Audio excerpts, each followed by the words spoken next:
సిద్ధమా సిద్ధమా? జై జగన్, జై జగన్. ఎన్ని రోజులు ఉంది ఎలక్షన్? పోలింగ్ వ్యాపారం అవుతుంది.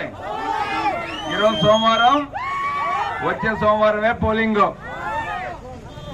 మన ఎమ్మెల్యే అభ్యర్థి ఎవరు? ఎవరు? ఎంపీ అభ్యర్థి, ఎమ్మెల్యే అభ్యర్థి రంగయ్యన్న, ఎంపీ అభ్యర్థి కురుబ శంకరనారాయణ. 13వ తారీఖున బలంగా ఓటేద్దామా? గెలిపిద్దామా? జగనన్న ముఖ్యమంత్రిని చేద్దామా? ఖచ్చితంగా. ఎందుకంటే 58 నెలల పాటు మన కుటుంబాలకు డబ్బులు ఇచ్చాడు జగనన్న. మంచి మనిషి రంగయ్యను ఎమ్మెల్యేని చేద్దాం. అందుకు సిద్ధమా?